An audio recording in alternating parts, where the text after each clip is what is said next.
Hello! So today we're going to be going through a VOD review of a game where I play Rebels. Rebels got a huge buff recently. With it looked very small, it's like a little HP buff, but it makes the board a lot more stable and a lot more viable to play around as a level 8 comp. So Rebels is a lot better in the meta currently. This is going to be a video where I end up playing around Rebels, but for the most part, it's going to be a flexible VOD, where I'm going to be flexing either between Sorcerers, between Heimerdinger, Academy Sentinels, or playing around Rebels, which I eventually end up with what I hit, which is Rebels, and I play around that. So if you're looking for a VOD that helps you to be a little bit more flexible or kind of understand my decision making process when I take certain units or sell certain units or do all of that, I'm going to go through it. I'll also try and point out my mistakes so that we can both learn from them. But if you like this content, please make sure to like and subscribe. I know some of you maybe don't like the VOD reviews as much as some of the other ones. That's fine. We're going to go back to just general guides after, but we're very close to our subscriber goal of 10,000 subs, so please make sure to like and subscribe if you do like my content, if some of the other content helps you out. Just to say though, there are some of you that really like the VOD reviews and find that they're very helpful, so they are something that's going to stay. It's just going to be a lot less often because, you know, I often lose subscribers when I post a VOD review nowadays, so, you know, we're going to be careful about that. But either way, talking about our opener here, I had already checked the Academy item. It's Guard Breaker, Even Shroud, and Jewel Gauntlet. I checked it at the start because I got a Lux, but you can also put a Lux in your team planner and check the Academy items by hovering the Academy trait in your team planner in the game. It's good to just know if there's good Academy items because that's Heimer isn't as strong, but if you have good Academy items, it can make the Heimer Sentinel line that used to be a very common line more playable, and it gives you that flexible option between them. So looking here, Cooking Pot is good if I want to commit towards Sorks, but I don't have really good Sork items, so I'm a little bit hesitant to do that.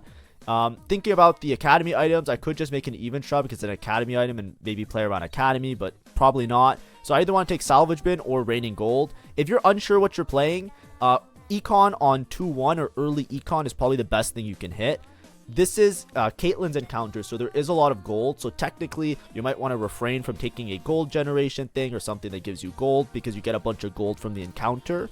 Because Caitlyn, it gives you gold at the start of each stage. However, like I said, if you're trying to be flexible and you're unsure what you want, the best way to make sure that you hit units and you have a good roll down later in the game is to establish early Econ, because that will basically just transcribe, and then you make 10, you make 20, you make 30. As soon as you get your 50 interest of gold, then you're going to get 5 gold per round, and that can give you a good chance to stabilize later in the game. As you can see, that round, I sell an Akali, I make 10. Here, I find a Sentinel, I make a 2 Sentinel front line, Sork backline. Generic AP opener. I don't have AD item. I have more, AD items. Like, you know, I can make a Bloodthirst or a Sterex, right? I can make like melee items. I don't want to commit my items just yet because I don't think my board is particularly strong. That's what I'm scouting for. And also, I have upgraded AP units, so I'm just going to sit here with my components, hopefully make something after I go on to Carousel to try and continue to save up some HP to put myself in a good spot for later in the game. But as you can see, I'm just holding on to different units. I'm holding on to some Visionaries, holding on to some sets. I like to hold on to Rebels, Academy, or Rebel Sentinel Sorks. Like, I try to hold on to all those three because there's a lot of overlap between those comps. What do I mean by that? This is something I talk about in a lot of the guides that I put out. I put a couple flex guides out there, but Sorcerers is really easy to mesh into Academy, which is really easy to mesh into Rebels. So for example, if you're playing around Sorks, a lot of times you're just going to play a vertical Sorcerer board, which would look something like this with a LeBlanc, and then a lot of times you drop the Lux, and then in your front line, often you're playing an Elise. But you can often, nowadays because of the buffs to Rebel, you can also play like Alawi Irelia in your front line to compensate for a Sork board. Sorks is probably the strongest of the three options, so obviously you should always try and leave yourself open to playing around Sorks. If you find a LeBlanc early, you can just play LeBlanc with the Sork line, or if you find any of the other units, you can just play around those. So you want to hold on to your low-cost Sork units to make sure that you're able to play this line. Additionally, as you can see, because you're playing around Zoe, you're often making items that work well with Zoe. You can also play around Rebels. So playing around Rebels just requires you to hold a couple of extra units. You just want to hold on to your low-cost Rebel units so you can maybe play around 7 Rebel, which is your main spike. The thing with Rebel is that if you get dropped random AD items, you can also play around the Ezreal unit, which fits in nicely to Rebel, and eventually you're trying to carry around Jinx. a lot of times when you play Rebels, you usually commit to Rebels if you see a Jinx. I wouldn't necessarily always just hard force Rebels from nowhere. It's more so like you look at you're going to play Sorks. If you find a Jinx, you play Jinx. Often when you're holding units, you can hold these 3 units as well. Alawi, Irelia, and Ezreal, because you can also play around Heimerdinger, which fits in really nicely. So Heimerdinger basically just being like your general, Academy Sentinel style board, which would look something like, I'm just trying to find all the units so it looks really pretty. And boom. So it usually looks like this, right? You play like Corki, you can play 5 or 6 Sentinel in your front line. But a lot of times you're stabilizing around a board that looks something like this. Then your AD items are either on Corki or Ezreal, and then your AP items can end up on Heimer, and you're playing around a similar front line. So based on what you hit, you can basically flex between those 3 options because a lot of the units are similar within them. And that's the main idea of what we're going to be looking at this game.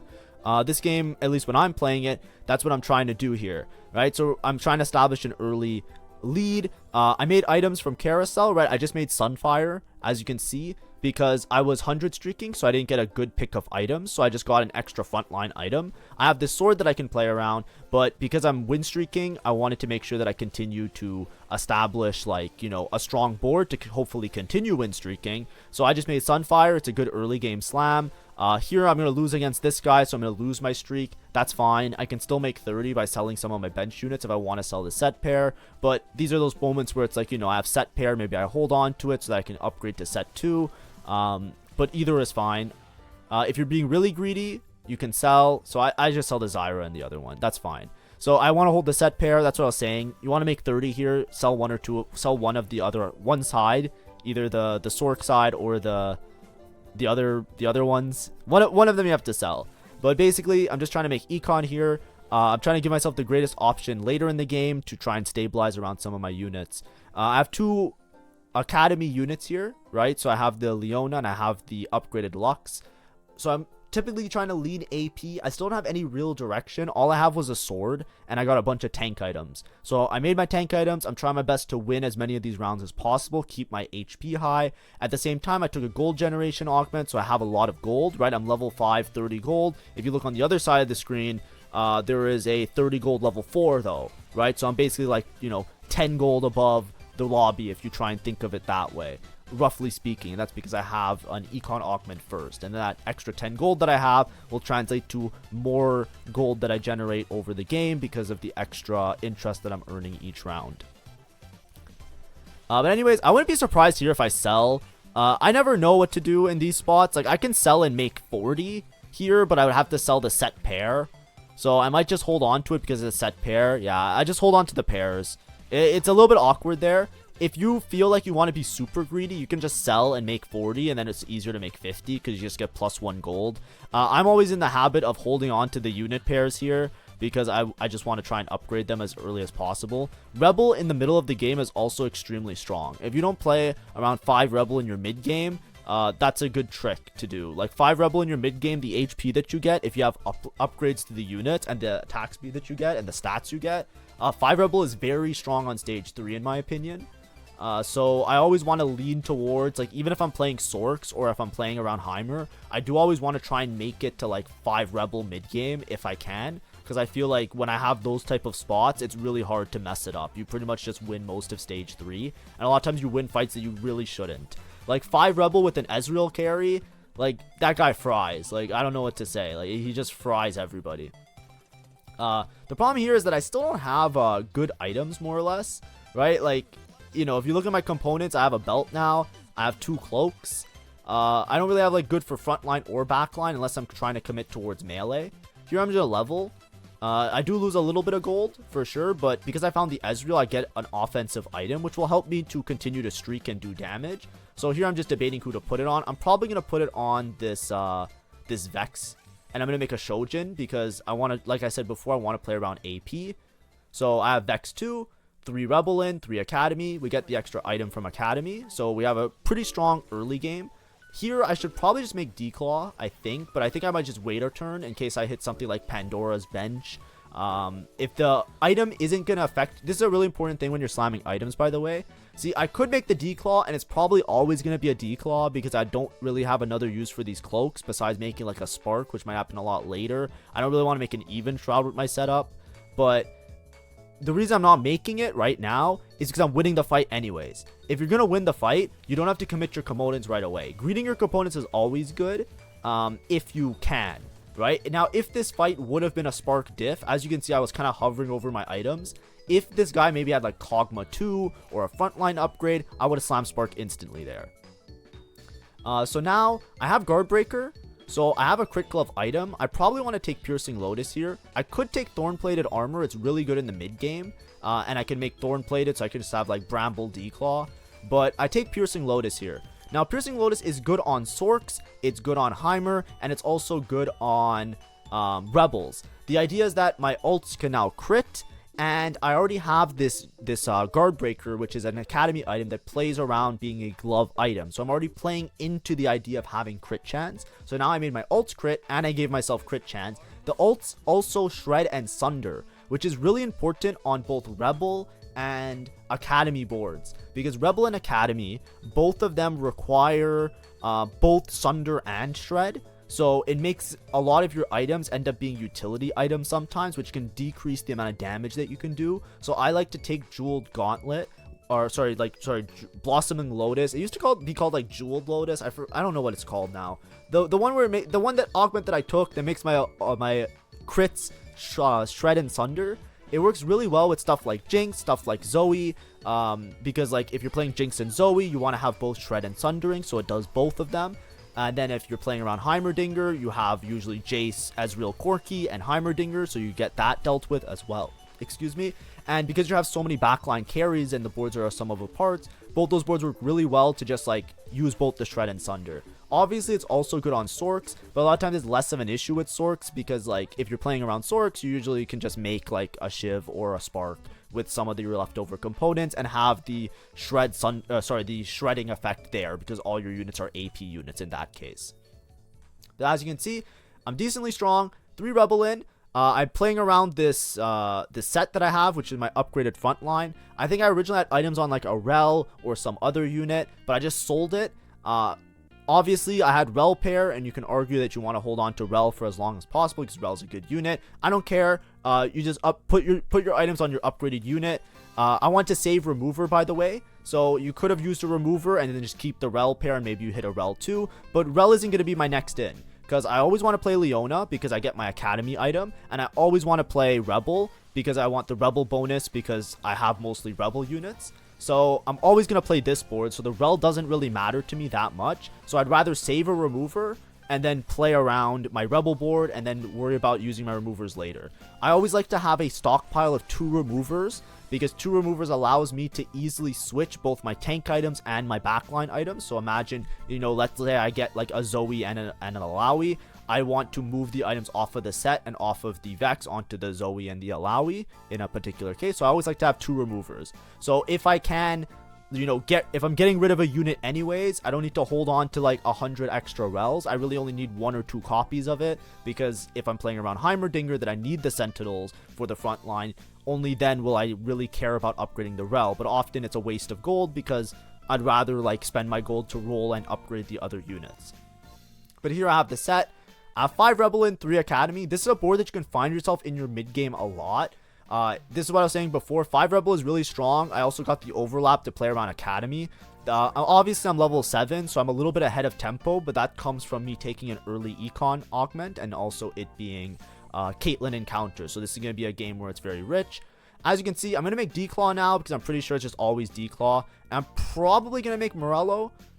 Oh, no, I don't. Sorry. I have Sunfire. No. I don't make Morello because I have Sunfire. See? We're learning. No, I'm joking. I'm stupid sometimes. But I just put Belt. I'm slamming all my components here because I'm always going to remove these items off of the set anyways. And I'm always going to remove the items off the Vex. So I'm just trying to optimize. Who knows? Maybe that 10 AP from that rod makes a difference. Maybe the little bit of extra HP on the set matters. Here, I did make a mistake, though. This was a big mistake.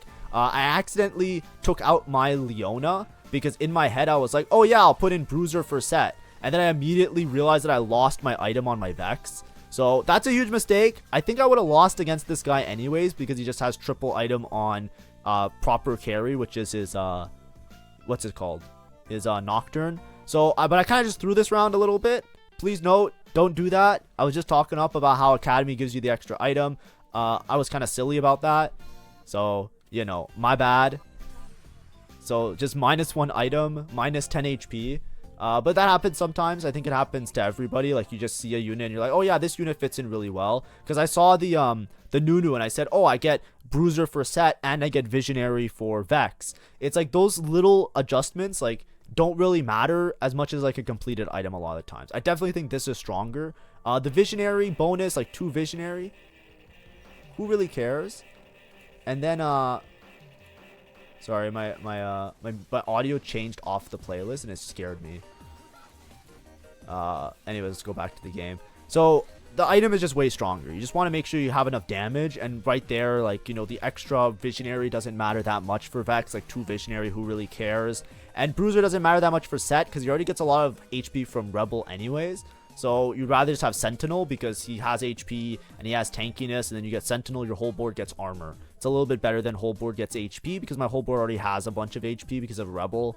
You can argue that they're both good, but I think the Academy item tips it to the favor of Academy.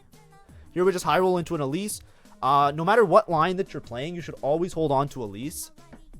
Elise pretty much fits into every single board, whether you're AP, AD, like Rebel can use it. You can just throw them in as a bruiser.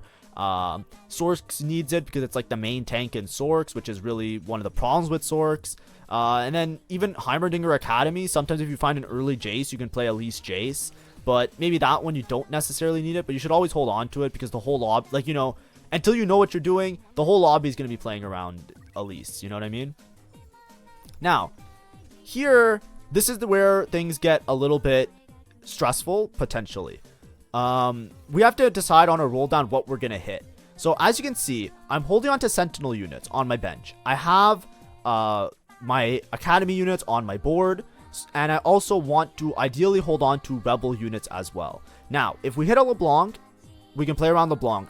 If we hit Sorks, we can play around Sorks. But I'm not really trying to play around Sorks here, as much as I am trying to flex between Rebel and Academy. Now, you could flex between all three. I think my spot here is pretty good for Academy and Rebel, namely Rebel, because I have 5 Rebel in. All I need to do is find my Zoe. Now, Academy also works out really well because I have good Academy items and I can play around the Academy items pretty easily. What I would recommend, though, is not playing around 3 different comps because there's not enough bench space. The way that I like to look at it is I have units on my board, which can be one of the boards that I'm trying to play, and units on my bench, which can be the other board that I'm trying to play. There's enough room for you to ideally roll down and flex between 2 different boards. It is not easy for you to flex between 3 different boards. So right now, like I said before, my decision here is to lean more towards Academy and more towards Rebel. Like, those are the 2 that I want to flex between. Now, whenever you're playing really open, I said there's 3 open lines that you can play towards. I do want to make it very clear, you should always try and narrow yourself down to 1 or 2 at most lines that you're going to roll for, because it will be too complicated. So as you can see, you might notice that, you know, I'm upgrading some of the Rebel units. I find the Zoe, so I know for sure that I'm going to be Rebel, Zoe. I can play Elise on the Rebel board, so that's totally fine. But I should probably put Zoe on my board here, over Lux for sure. Bang. And I need to put in Alawi. I didn't put Alawi in. Alawi goes in over the Leona. So because I kind of half pivoted my board, but this is what I was trying to say, right? On my bench, I'm still holding a bunch of units. I'm buying 4 costs as I see them, but I could play around this Rumble and play into Academy Heimerdinger. I'm not sure. I'm holding on to Corki as well, but I need to, what's it called? I really need to switch the items over. Like, this was a sloppy turn, right? And this is what happens a lot of the times. Like, the more flexible you are, this happens to everybody, right? I'm not gonna pretend like I'm not perfect at the game. A lot of times I have rounds like these where I am very clumsy. But basically, if I had 10 more seconds, what would I do? I put in Alawi over this Leona, and then I move my items on the Vex over onto the Zoe, and then my board's a little bit more stable. I could technically also put all of my items onto this Elise 2, because Elise 2 is my upgraded tank, but with 7 Rebel, I think Alawi 1 is more tanky than most tanks in the game. Just has so much HP and so much stats that you're often better off doing that. So as you can see, I'm trying to fix my bench a little bit now. I'm starting to notice that I didn't put in a Lowy. This is, you can tell by my erratic mouse movements where I'm like, you know, if you see my mouse start to move sporadically in the middle of a stage, that means that, oh, I made an oopsie, didn't I? But anyways, the idea here is that, as you can see, I'm holding on to a bunch of my bench. And my bench is going to get more and more crowded as the game goes on, because the flexibility doesn't stop here. Whenever you're playing flex, or if you're trying to play between two open lines, you have to be very careful at this point. So sparring gloves is maybe a take. Health is wealth is maybe a take. Big grab bag might work as well. But chances are I might just take Mesa's Will just to complete my items here. So Mesa's Will synergizes with the Jeweled Lotus Augment. Now I know I made Jewel Gauntlet while I have Jeweled Lotus. It's not the greatest thing ever, but I do want to just make sure that I guarantee a crit. So it gives me a lot of crit chance, and it gives me a lot of AP. So it works really well as a Zoe item. The Jeweled Lotus does make my ults crit already, but if your ults already crit, then you just get bonus crit damage like in the items. So because my ults already crit, I get a little bit of bonus crit damage if I make a Jeweled Gauntlet. So that's why I made those items in that particular way. You know, it's fine either way, but I just want to stack as many glove items as possible. So here I'm trying to decide who to sell. I need to sell this Leona. So Leona will come back if I end up playing around Heimerdinger. But as you can see, there's a Heimerdinger on my bench. So I'm holding on to Heimerdingers. I'm trying to upgrade everybody. And basically, I'm just going to keep trying to hold on to multiple units until I upgrade one of them. I have 2 Zoes. I'm definitely going to be considering just committing Rebel here. But until I have a full carry upgrade, I'm going to roll really deep. Now, this might be a little bit, like, this obviously hurts the max cap of your game. But when you're playing really flex, you don't want to just, like, at this point, like, what am I supposed to do? I have to sell Heimer pair, I have to sell Corki pair, I have to sell Rumble, and I just commit to Rebel. Rebel's a little bit of a weaker board. I think Heimer will work out better, because Heimer, the first Academy item, is a guard breaker. So right now, as you can see, I don't have 3 items for Zoe already, right? I have some tank items, yes, but I don't have 3 full-fledged items. I could make a guard breaker. I probably will with the glove here because I have the extra belt. So I will have 3 items. But if I want to play around Heimer, I get an extra item for free. And it's a guard breaker is an academy item, so I can just put on all my carries. It's totally fine. But either way, we're going to try our best to stabilize. I'm slamming my items, putting my items on a Lowy. I think I'm going to have to make guard breaker, yeah. Make guard breaker. So now my Zoe should have 100% crit chance, which is good for me. Take all the AP that I have from Rebel and convert it into more damage. And Jeweled Lotus also makes it shred and sunder, so I increase the amount of damage that I do onto the different carries, which works out really well. But anyways, very confusing, very long-winded game. But in terms of quality of items, I think my item quality is really good. I think my board is really good, and it's just a matter of who I hit first. If I hit Corki 2, if I hit Heimer 2, or if I hit Zoe, that's what's going to determine what I end up playing. Or if I find a Jinx, right? If I find a Jinx, then I'm definitely going to be playing around Rebel. But as you can see here, I'm just sitting. I have this Elise 2, which is definitely high roll, and it's helping me stabilize quite a bit. But as you can see, I'm scouting around. There is another Sork player, so the Sorks are going to be contested. There is another Heimer player, so the Heimer board is contested. And it doesn't look like it's going to be easy for me to hit a Lowy as a stabilization point. So I have to really decide what I am going to end up playing. Obviously, with the Elise 2, I could have maybe pivoted into Sorks, right? I could hold on to Swains, could hold on to Namis, maybe sell the Heimers. I just think that with the quality of my items right now, the Rebel board is the strongest that I have to play, like for this turn in exactly. It's a really hard pivot to sell all the Rebel units and then play towards Sorks. But what you're going to see here is Carousel. Now, on Carousel, one thing that's for sure is that nobody ever wants to take a Jinx because the Jinx sucks. So we're going to look at Carousel, and there's probably going to be a Jinx because I remember this game.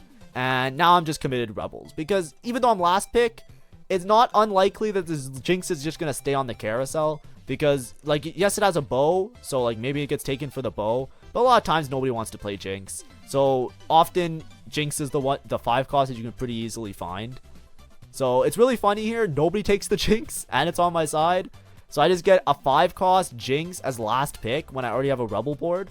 Now we're just committed Rebel. So we're going to come back from this turn, and we're just going to sell the entire bench. But like I said, up until this point, I was pretty comfortable with still playing around Heimerdinger. I have a lot of HP to work with. That leads into it. Often if you don't have a lot of HP, you have to roll deeper for your upgrades. But now that I have a Jinx, I should be fine. I can start building some items towards this Jinx.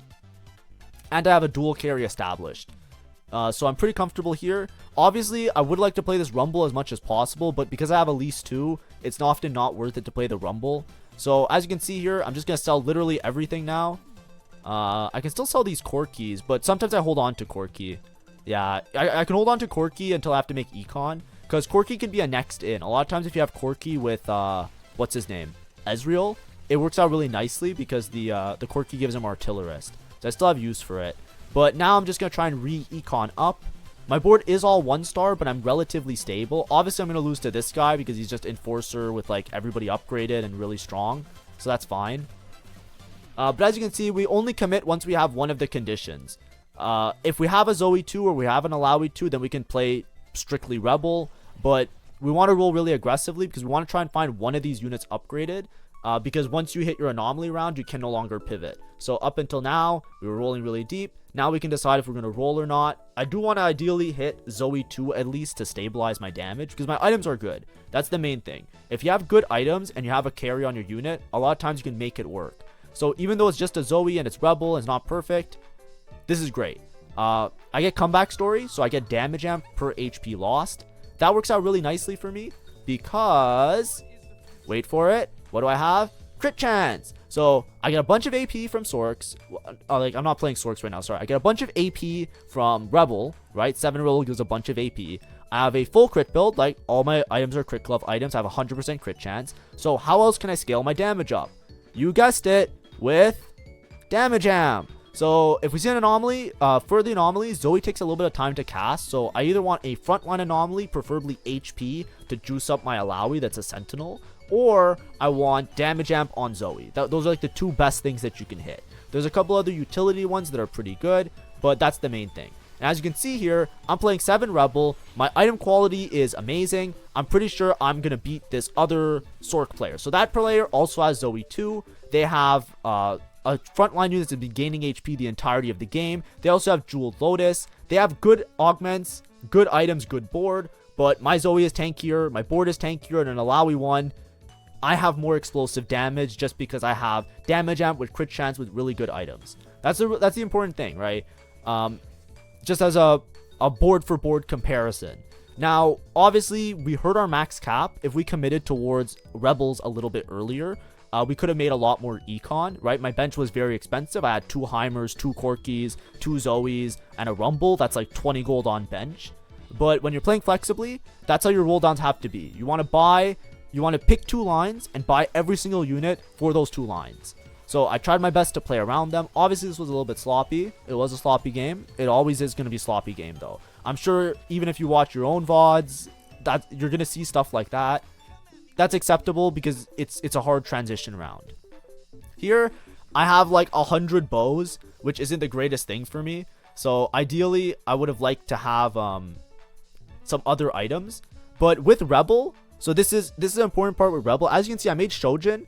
Shojin isn't the best item on Zoe. However, you often make Shojin because it's very flexible and it can work between multiple units. I got dropped a bunch of bows, and then I got dropped a rod, so I immediately made a Guinsoo. Now, why would I make a Guinsoo? Why, you might ask? Because Guinsoo is very good on Zoe, especially if you're playing around Rebels, because with Rebels you get so much attack speed that it's often a little bit better just to give the Zoe attack speed than it is to give her the Shojin for mana gen. The Shojin is still useful because one of Jinx's best items, because the only thing you care about with Jinx is her casting. Jinx doesn't attack very fast, and even with the Rebel buff, she never stacks up the Guinsoo very high, so you would rather put the mana generation item on the Jinx. So what can I do here? I can use my removers because I have a bunch that I've been saving up for times like these. Put the Guinsoo on the Zoe. Now my Zoe's in probably one of the best builds she can have. Perfectly strong build. I take the tier item because I need a third item for this Alawi. So I could have made like another item for Jinx and like set up my Jinx really well. But I want to make sure that I have a good Alawi item. Protector's Vow is one of Alawi's best items. So bang, Protector's Vow. So now I have a really stable front line. Triple items, pretty good. With utility, I have the Zoe, proper build, everything's good. I'm happy with those items. Jinx gets a Shojin, helps her out. And then I'm just going to give her red buff. Red buff, I know I already have anti-heal. Yes, I understand that. I made anti-heal twice. I got dropped a bunch of bows. What can you do? Like, I have 3 bows on my bench. Like, I have to make bow items. At least red buff gives her some damage amp, so I'm down. Now, I could have made Titans for Alawi. I think Titans is a dog shit item, so I'm not going to make Titans for Alawi. I'd rather have these setup of items, because now I have a balance of front line. I have a lot of damage in the form of the Zoe, and I have prospects of capping my board really high, because I have this Jinx that if I get to a Jinx 2, I'll be really strong. Now, if I start losing rounds badly, it's a good idea to roll on level 8 for the Alawi 2, obviously, but because I have Elise 2, I feel like I'm relatively stable in my front line. As you can see, I'm basically able to delete most of these boards. This Zoe does an insane amount of damage. She just does an insane amount of damage, right? The power of good items is this is it, right? So when you're building your items, you always want to make sure you have good item pairs, even if you're playing flexible. Items will eventually work out ideally because like I said, you have removers. So when you're playing around rebels, make the mana gen early. It gives you the flexible options to play around different units, right? Gwinsu wouldn't be good on Heimerdinger, so if you're trying to play Heimerdinger, you'd probably fall flat there. But you can move the Shojin later on to the Jinx, and it still works out, right? It's a really well-designed trait. It's a really well-designed board. So props to the devs for coming up with this shit, because like, holy crap, like some of these boards are really cool.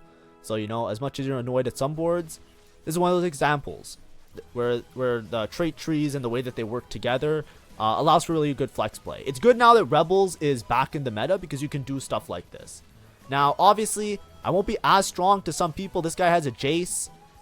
So, you know, he's a little bit higher cap than me right now. He has a lot of front line. But I'm trying to go to level 9 here, right? I'm the highest HP in the lobby, and I could also level 9 in maybe one turn. So basically, I'm going to sack 2 turns, and then on 5-5, I'm going to go to level 9. So I have Alawi here. I can either decide to roll deep for this Alawi, or I'm just going to try and level and then cap out my board. I'm holding on to an Mbessa on my bench, because Mbessa gives my whole team a little bit of armor and MR, so that's totally fine. But we're gonna figure it out, right? That guy has this guy has a Mordekaiser too, so that might be a problem. You know, that guy has a Mel, which might be a problem. But we're just going to sack one round here, and then we're going to roll on level 9 because we have a lot of gold. Like I said, if I lost, like, all the rounds, like if I lost on 5-1 and then 5-2, then it's a little bit more stressful, and I probably wouldn't go to level 9. I just roll down all my gold on level 8 here to guarantee my top 4. But because, like, I have 40 HP, I should be fine. This is the only player that I'm really scared about. This is the guy with a Caitlyn. So he has Caitlyn playing Enforcers. This is against his clone, and as you can see, I barely won. Which means I would get absolutely decimated if I fought as real. So the way it works is that clones, when you fight somebody, like a clone is when you don't like go onto their board or they go onto your board. So you can see that only my tactician is present. That's when it's like an odd number of people left over. So, you know, it's not ideal. It's pretty bad. But there's clone bugs. So the bugs that happen with clones is because, you know, yeah, TFT. But basically, like on the clone boards, they're usually weaker. Some of the times the traits are inactive. Sometimes they're not to full power, and that's what usually happens. So I fought a clone. That's what I mean by if I fought a real, I would be screwed. So here I just take a crit item, right? My Jinx still has crit chance, right? She has Ambusher, which could help her. I don't have it active right now, but she still benefits from the Jeweled Lotus. Like I said, I don't need to prioritize making Shred and Sundering because I have Jeweled Lotus, like the Augment. So that's fine. But as you can see here, my next in, I could put in this Echo. A lot of times you end up playing around Echo in these games. I could also play Jace. I think Jace might actually be better than Echo, but I'm unsure. So I play Echo because he's upgraded. It gives my Jinx a little bit more crit chance and crit damage. So the extra crit chance and crit damage, you want to make it so that a rocket 100% crits a lot of the time.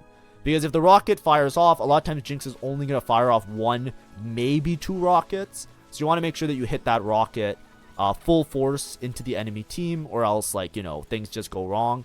So that's why I made, what's it called? I gave her QSS because it helps her to attack a little bit faster, hopefully get the rocket cast off earlier. Maybe get 2 rocket casts in one fight, especially if it's a long fight like this one. And as you can see, now that I have Alawi 2, good items on Alawi 2. Jinx fired 2 rockets so that we're not lost a lot of HP. We win this round. If we can hit a Jinx 2, we're probably in a spot where we can play for first. So I think it's okay to play Echo. I think Jace, so I'll be honest here, I think if you want to cap out this board, frontline Jace 2 is obviously going to be better than Echo. Here I'm holding on to a Caitlyn as well because I'm scared of the Enforcer player. But I'm just rolling for this Jinx. As soon as I hit Jinx 2, I'm down to roll to 0 every turn just to make sure that I hit it. Just to guarantee the placement. This guy, really, really strong. Enforcer emblem. So, you know, 8 Enforcer is probably going to beat me no matter what. So we're going to see how it works out. But like I said, you know, I'm stacking the crit chance because I want to make sure this Jinx crits as early as possible. QSS gives her a lot of crit chance as well. So she should be close to 100% crit chance to make sure the rocket does maximum damage. And then my Zoe has full crit, full damage amp. So we should be fine. Also, when my Zoe attacks, she also sunders for the Jinx, which is really beneficial. But as you can see, it's just a slaughter, right? He has Mel, so he lives one more turn. But, you know, item quality, really good. We hit the Jinx. When you hit the Jinx, it stabilizes Rebel by so much. So a lot of times you want to try and stabilize around your Zoe and Alawi. Often you have to roll deep on level 8 and it feels a little bit awkward. It feels a little bit weird. But once you stabilize, you're fine. And then we're just playing around this Jinx. I'm holding on to this Caitlyn, like I said, because if the Enforcer player hits Caitlyn 2, chances are nobody beats him. This guy in particular here. There's pretty much no chance. I'm not too worried about this Silco board. As you can see, like, this is a master level lobby and somebody's playing Silco. I made the video on Silco before. Like I said, it's a lot of times it's a fast 9 into a Mordekaiser 2. So that Silco player is extremely strong because he's able to fast 9 into a Mordekaiser 2. I don't think Dominance is that strong unless you can hit the Mordekaiser 2. It's similar to like Rebel. I think except Rebel could stabilize a lot more easily because of the amount of bulk that you have on your board. So, you know, to each their own. Jinx 2, we're back, baby. It's gold sub, so maybe I can go level 10. Who knows? I'm just going to chill here. Now we have more items, so I'm going to probably switch my items around here. I'll probably remove red buff and just put Giant Slayer on Jinx. Giant Slayer works really well on Jinx because it gives her a bunch of damage amp.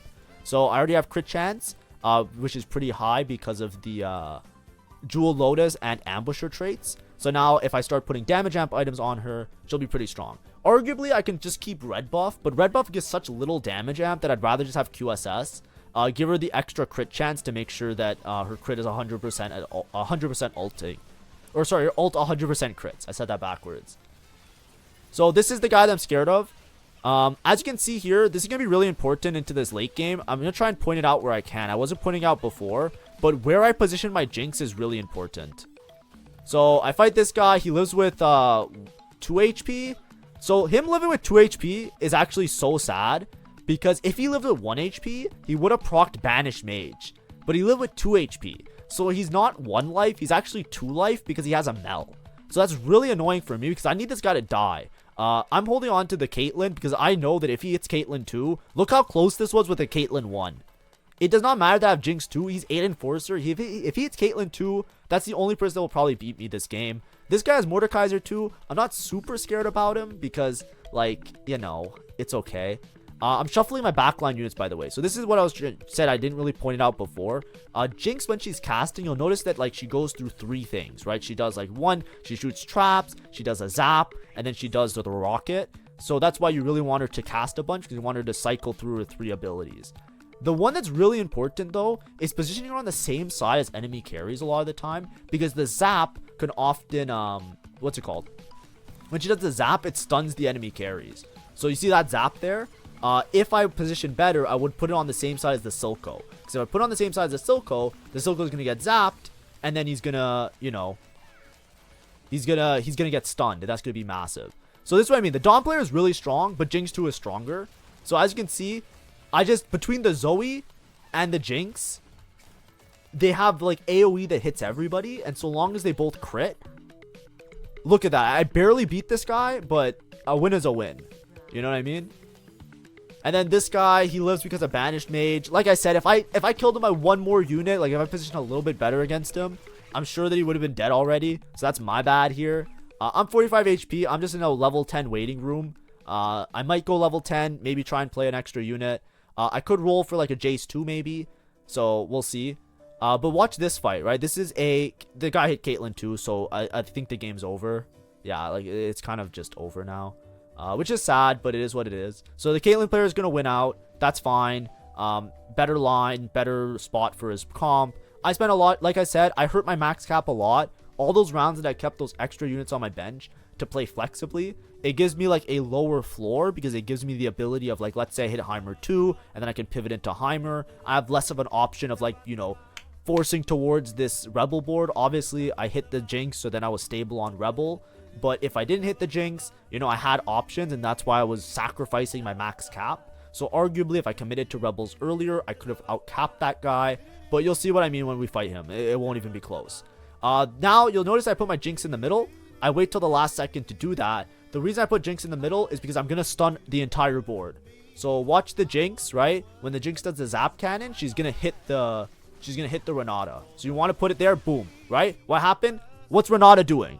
Renata's sitting there, fucking hands in pocket, you know, looking for her wallet. She's not attacking, right?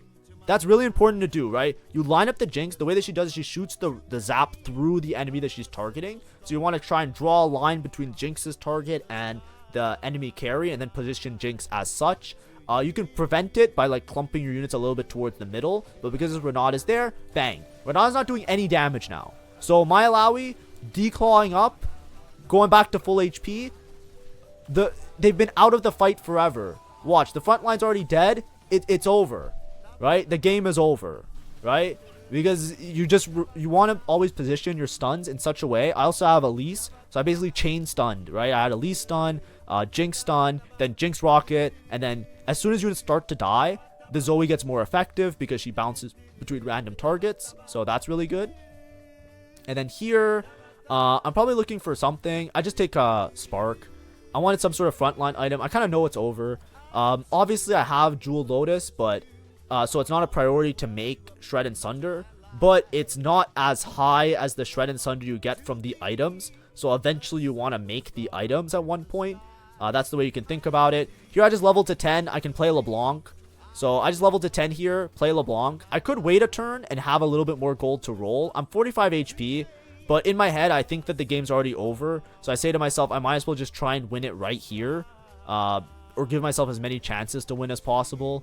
Right, if I have level 10 odds, maybe I can just find a Victor randomly in my shop. So I just level. I could have rolled on level 9 and maybe find, like, instead of playing this LeBlanc, or instead of playing the Echo, I could have played something else. But it's not gonna be close because of the Caitlyn, right? As you can see, Caitlyn just cleans up, right? I could have waited 2 turns to level to 10, and then I would have been able to roll maybe like 30 or 40 gold on level 10, which is valid. I think that's a valid criticism if you want that criticism. I think also Jace might be better than LeBlanc, to be honest. I'm just not sure. But I think frontline Jace might have been a little bit better. But I kind of already resolved the fact that it's probably over the game. So I wanted to level last turn because I said to myself, if I can level before this guy gets Rumble upgrades, because I don't want to wait 2 turns and then level to 10. I said I want to try and win this turn and be as strong as possible that turn. Because if they get Rumble upgrades, or if they get like Ambessa 2, right? Like there's still some units on their board that aren't upgraded. They're 1 HP. All I need is one lucky fight. Like, you know, where I just position really well. Here, I positioned pretty well. My Jinx got the stun off on everybody, which was pretty nice. So as you can see, this fight looks a little bit closer, right? It was almost doable, but it's just like, we're just almost like, you know, we need like a Victor, right? If we get a Victor, we're probably fine. So maybe I should have played out to the Victor out. Maybe I could have still gone first. But the problem is the Rumble, I think if he gets one more upgrade, it's just GG, like straight up. So it's a little bit rough, but that was a really good fight. Because I got the stun off of majority of the carries on the board, which helped me out a lot. But if you look at it, between the Rumble 2 and the Caitlyn 2, we really don't have a lot of options here to like, you know, to win out. But, you know, hopefully this was an enjoyable game. I know it was a bit sloppy in the middle. I know it was like a little bit hectic and stuff. But here we're going to do our level 10 roll down. I'm trying to find like some sort of thing, like maybe even Blood Hunter. You know, that would be pretty cool. He's just upgrading more units, so it's just going to get further and further away. We roll like 30 gold here. Nothing really. I was holding on to extra Jinxes because maybe I hit like a Jinx too. Okay, there was the mistake though. That was a pretty big mistake. I remember this in the game. So like, look at this. Ready?